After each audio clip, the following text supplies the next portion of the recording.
결혼식장으로 들어갈 때 여러분들은 어떤 꿈을 꾸셨습니까?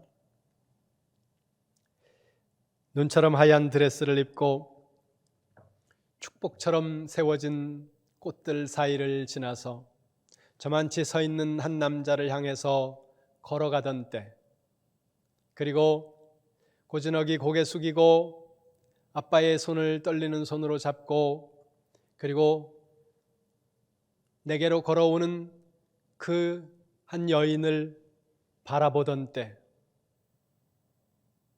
우리는 행복하기를 꿈꾸었습니다. 누구도 행복을 꿈꾸지 않으면서 결혼식장으로 들어가는 사람들은 아마 없을 겁니다. 그런데 결혼을 한 지 1년 된 사람들에게 물었습니다. 행복합니까? 95%의 사람들이 나는 행복하다고 대답했습니다. 다시 태어날 수는 없겠지만 만약에 다시 태어난다고 하더라도 나는 이 사람을 만나고 싶습니다. 다시 물었습니다.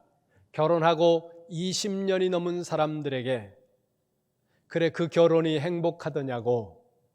그랬더니 95%의 사람들이 안 행복하다고 대답을 했습니다. 결혼 1년 된 사람들의 95%가 행복하다고 말했는데 결혼 20년이 지나오면서 95%의 사람들이 나는 행복하지 않다고 말하더라는 거죠. 단 5%의 사람들만이 이 결혼을 통해 나는 행복합니다, 이렇게 말하더라는 거예요. 스페인 속담에 이런 말이 있답니다. 세상에 제일 좋은 아내는 둘이다. 하나는 죽은 아내이고 두 번째는 아직 만나지 않은 아내다. 결혼이 어렵다는 이야기를 하는 걸 겁니다. 우리 모두 다 행복을 위해서 결혼을 하는데 왜 모두 다 행복해지는 것은 아닐까요? 모두 다 행복을 꿈꾸면서 결혼식장으로 들어섰는데 시간이 지나면서 가정이라는 정원 안에는 잡초만 무성해지고 마음의 골짜기마다 찬소리가 내리고, 그리고 가정 안의 구성원들 마음속에서는 허허로운 바람소리만이 들리는 그런 가정들이 있을까요? 시간이 흐르면 가시도 친 장미나무에도 꽃이 피는데 시간이 흐르면서 우리의 마음속에는 가시만이 무성하게 자라는 가정들이 있다는 것입니다. 부부가 행복하다고 그 가정이 모두가 행복한 것은 아닙니다. 그러나 부부가 행복하지 못하면 그 가정 안에 있는 구성원들 누구도 행복할 수 없다는 사실입니다. 그 이유는 가정의 중심이, 기초가 부부이기 때문입니다. 부모님이 돌아가셨을 때, 혹은 상상하고 싶지 않지만 어린 자녀들이 우리보다 앞서 세상을 떠나는 그런 슬픈 일들을 겪는 가정들을 만나게 될 때, 그때도 우리는 가정이 깨졌다고 말하지는 않습니다. 그러나 부부간의 문제가 생기면 우리는 가정이 깨졌다고 말한다는 거예요. 그것은 가정의 중심이 부부이기 때문에 그렇다는 것입니다. 부부가 흔들려 버리면 그 흔들리는 가정 안에서는 누구도 행복할 수 없기 때문에 부부는 행복해야 됩니다. 부부가 행복해야 가정이 행복하다는 거죠. 그러면 어떻게 해야 행복한 부부가 될 수 있을까? 누구도 자신할 수 있는 일은 아닙니다. 그러나 우리에게 소망이 있는 것은 오늘 우리가 읽은 성경이 우리에게 어떻게 하면, 어떻게 살아가면 하나님이 우리의 가정이 행복하고 건강한 가정이 될 수 있는가를 말씀해 주고 계시기 때문이라는 것입니다. 에베소서의 핵심 주제는 교회론입니다. 주의 몸된 교회라는 것이 무엇이고 예수님의 교회는 어떤 모습이어야 하는가, 이 부분에 관해서 에베소서는 말씀하고 있습니다. 때로는 논리적으로 말하고 때로는 은유를 통해서 이 교회가 건강하고 그리고 바르게 세워져야 하는가를 말씀하는 가운데 여러 은유들을 사용하는데 그 중에 하나가 부부의 은유라는 거예요. 부부의 삶을 통해서 부부의 삶이 이러해야 되는 것처럼 교회는 이런 교회가 되어야 된다. 그것을 말씀하는 것이 에베소서인데, 오늘 우리는 교회까지 가지 말고 그냥 부부의 초점을 맞추어서 말씀을 전하도록 하겠습니다. 먼저 15절을 다시 한번 보겠습니다. 15절 말씀 같이 봅니다. 시작. 그런즉 너희가 어떻게 행할지를 자세히 주의하여 지혜 없는 자같이 하지 말고 오직 지혜 있는 자같이 하여. 아멘. 거기 보세요. 너희가 어떻게 행할지를 자세히 주의하여. 말을 좀 바꾸면 너희가 어떤 자세로 인생을 살아가야 할지에 대해서 깊이 생각하라는 것입니다. 그래야 지혜로운 사람이 되고 행복한 사람이 되고 어리석은 인생이 되지 않는다는 거죠. 17절에서 같은 말씀을 다시 반복합니다. 같이 봅니다. 17절 시작. 그러므로 어리석은 자가 되지 말고 오직 주의 뜻이 무엇인가 이해하라. 아멘. 17절에서는 어리석은 사람과 주님의 뜻을 이해하는 것을 대조하고 있습니다. 주님의 뜻을 이해하는 것이 지혜로운 것이고 주님의 뜻을 이해하지 못하면 어리석은 인생이 된다고 말씀하고 있다는 거죠. 그러면 주님의 뜻이 무엇일까요? 17절 뒤쪽으로 쭉 이어지는 말씀이 바로 주님이 원하시는 주님의 뜻이라는 겁니다. 다양하게 말씀하고 있습니다. 그런데 여러분들이 가지고 계신 성경에 보면 장이 있고 절이 있고, 그리고 최근에 사신 성경들을 보면 문단을 구분해 놓고, 그리고 그 문단 앞에 또 작은 글씨로 그 주제를 정해 놓고 있습니다. 장점이 있습니다.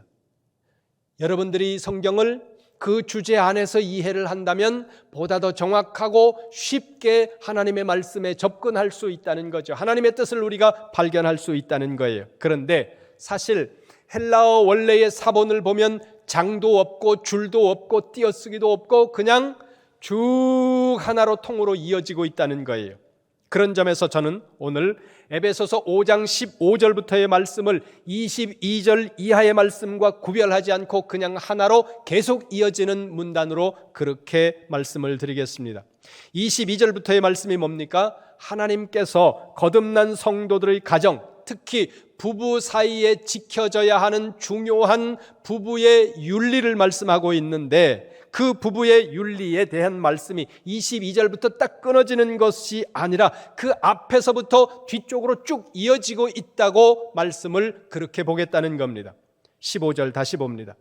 15절 시작. 그런즉 너희가 어떻게 행할지를 자세히 주의하여 지혜 없는 자같이 하지 말고 오직 지혜 있는 자같이 하여. 아멘. 지혜로운 사람이 되라는 거예요. 15절에서 그럼 지혜로운 사람은 어떤 사람일까? 16절 보세요. 세월을 아끼는 사람이 지혜로운 사람이라는 거죠.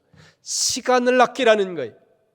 시간이 짧다는 것, 시간이 굉장히 빠르게 지나간다는 사실을 놓치지 않는 사람이 지혜로운 사람이라는 거예요. 물론 헬라어 텍스트는 이것과 조금 의미가 다릅니다. 그러나 거기 들어가지 않고 그냥 우리 한글 텍스트만 오늘은 보도록 하겠습니다. 그리고 17절로 갑니다. 17절 다시 봅니다. 시작. 그러므로 어리석은 자가 되지 말고 오직 주의 뜻이 무엇인가 이해하라. 아멘. 17절 맨 마지막을 보세요.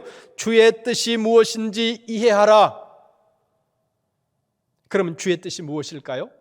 21절입니다. 함께 보겠습니다. 21절 같이 봅니다. 시작. 그리스도를 경외함으로 피차 복종하라. 아멘. 21절 맨 마지막을 보세요. 피차 복종하라. 피차 복종하는 것이 주님의 뜻이라는 거예요. 그러면 여기서 피차는 누굴까요? 22절부터 이어지고 있는 아내와 남편입니다. 아내와 남편은 피차 복종하는 것이 지혜로운 삶이고 지혜로운 인생의 주인공이 되는 길이고 행복한 가정을 만들어 나가는 길이라고 성경이 말씀하고 있다는 겁니다. 그리고 22절부터 이어지고 있는 말씀은 에베소서 5장 21절에 돋보기를 갖다 댔다 이렇게 생각하세요. 21절 말씀이 뭐예요? 그리스도를 경외함으로 피차 복종하라는 거예요. 남자가 여자에게, 여자가 남자에게 서로 복종하라는 겁니다. 22절부터 이어지고 있는 말씀은 아내가 남편에게 복종하는 것을 말해요. 그런데 21절부터 이어지고 있는 이 말씀을 앞에 있는 말씀과 계속 이어서 보면 피차 복종해라, 그리고 그 피차 복종하라는 말씀에 돋보기를 갖다가 대면 그 말씀이 더 확대되고 더 깊이 들어간다는 거죠. 그래서 22절부터의 말씀은 21절 말씀을 확대하고 더 세분화시키면서 더 강조하고 있는 말씀으로 그렇게 보자는 거예요. 피차 복종하라. 아내는 남편에게, 남편은 아내에게 피차 복종하면서 뒤로 가면서 아내를 향해서는 복종을 한 번 더 강조합니다. 그리고 남편을 향해서는 자기의 모든 목숨을 주면서 아내를 사랑해야 할 그 사랑에 관해서 말씀을 하고 강조하고 있다는 거죠. 그런데 여기서 복종이라는 이 단어를 우리가 주목해 봐야 됩니다. 복종이라는 이 단어를 한글로 보았을 때는 복종하는 사람이 복종하는 대상보다 뭔가 열등한 존재와 같은, 적어도 열등한 상태와 같은 느낌이 들게 만드는 단어가 복종입니다. 한글로 말했을 때. 뭔가 복종을 받는 사람은 좀 더 우월한 위치에 있는 것으로 그렇게 봅니다. 그런데 헬라어에서 복종이라는 이 단어는 휘포타소라는 단어가 사용이 됩니다. 헬라어에는 성수격, 태, 시제 이런 게 한 단어에 다 들어가 있거든요. 이 휘포타소라는 이 단어는 중간태로 사용이 될 때는 이런 의미예요. 스스로 자신을 무엇인가의 아래에 둔다는 거예요. 내가 아래에 있어서가 아니라 동등해요. 본질에서 동등하지만 내가 스스로 내 자신을 상대방보다 아래에 둔다는 거예요. 스스로예요. 스스로. 누가 강제하는 것이 아니라 스스로 나 자신을 그 누군가 그 무엇인가의 아래로 두기 위해서는 무엇이 전제되어야 될까요? 사랑이라는 거예요. 사랑하면 내 자신을 그 아래로 기꺼이 들어간다는 거죠. 그러니까 결국 여기서 복종도 깊이 들어가면 사랑입니다. 한국가정문제개발원에서 많은 사람들에게 리서치를 했습니다. 질문이 이겁니다. 부부가 왜 불행하다고 생각합니까? 이렇게 질문을 했더니 거기에 답변들이, 다양한 답변들이 나왔어요. 이런 답이 나왔습니다. 상대가 나를 이해해 주지 못해서, 무시해서, 자꾸 간섭해서, 폭행을 해서, 인정받지 못해서, 자기 주장이 강해서, 이런 대답들이 돌아왔다는 거예요. 근데 이것을 심리학자들이 가만히 연구하면서 가장 핵심이 무엇일까? 중요한 포인트가 무엇일까? 연구를 해봤더니 한마디로 인정받지 못함이라는 겁니다. 인정받지 못할 때 우리 모두는 불행해진다는 거예요.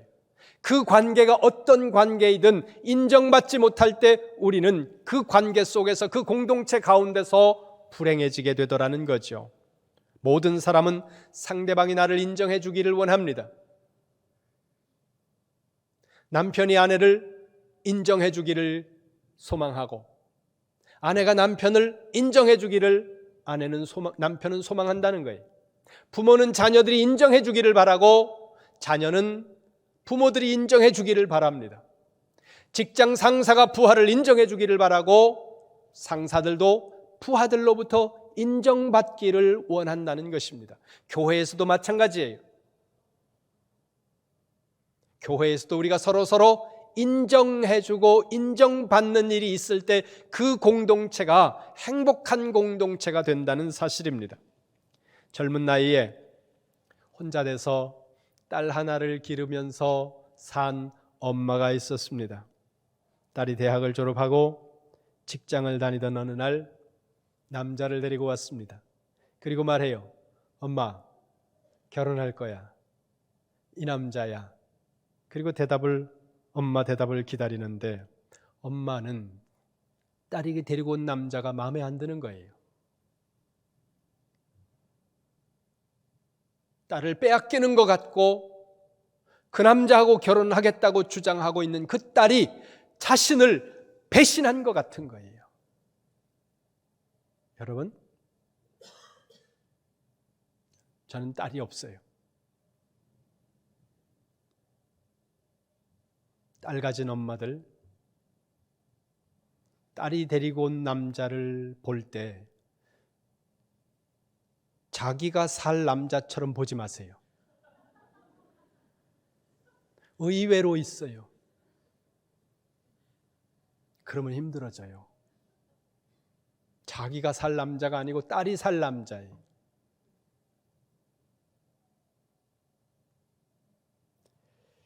속상한 마음에 딸과 한판하고 친정을 갔습니다. 친정을 가서 엄마한테 하소연을 하면서 이야기를 하니까 엄마가 옛날에 네가 남자 데리고 왔을 때 이야기를 하면서 엄마의 마음을 이야기하는 거예요.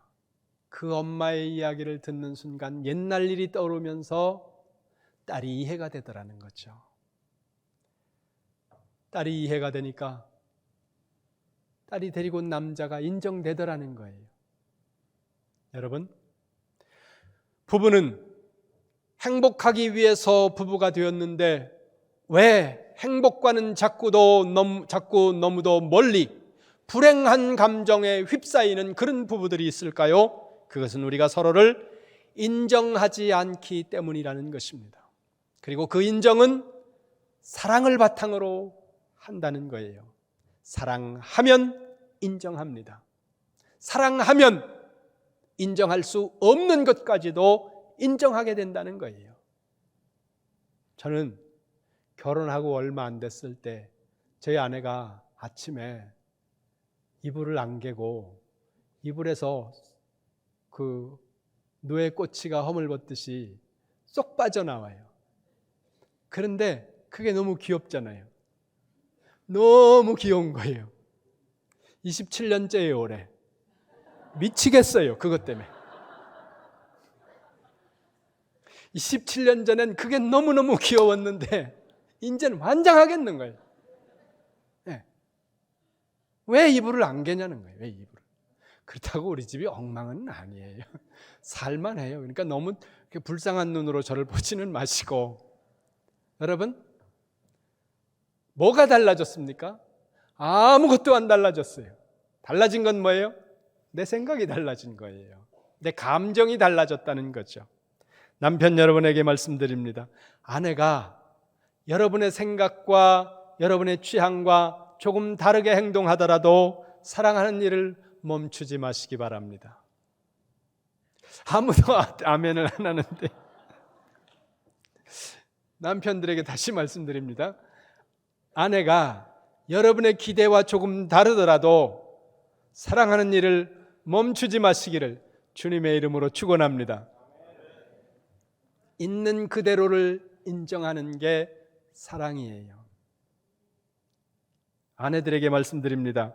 남편이 여러분의 기대와 다르게 나이 들어가더라도 사랑하는 일을 멈추지 마시기를 주님의 이름으로 축원합니다. 옛날에는 박력도 있고 남자가 그랬는데 지금은 자꾸 이티가 중복이 되고 왠지 배만 나오고 팔다리는 가늘어지고 그리고 연석극 틀어놓고 자꾸 찔끔거리고 이러더라도 여러분, 있는 그대로를 인정하고 사랑하는 일을 멈추지 마시기를 주님의 이름으로 축원합니다. 오늘 저녁에 혹은 이따가 집에 돌아가서 배우자를 향해서 오늘 말씀 잘 들었지? 그렇게 해? 이렇게 하지 마시기 바랍니다. 하나님의 말씀은 자기에게 적용하는 거예요. 나에게 적용해야지. 말씀을 어디로 들었어? 어디로? 오늘 목사님 그렇게 얘기하던 게 아닌데 이렇게 하면서 상대방에게 말씀을 적용하려고 하는 사람은 오늘 말씀 헛듣는 거예요. 상대방이 아니라 그 말씀을 나에게 적용해서 내가 변하는 것, 그것을 하나님이 기대하시는 일이라는 거죠. 왜 우리는 배우자를 사랑해야 하고 왜 우리는 상대방을 끊임없이 사랑해야 됩니까?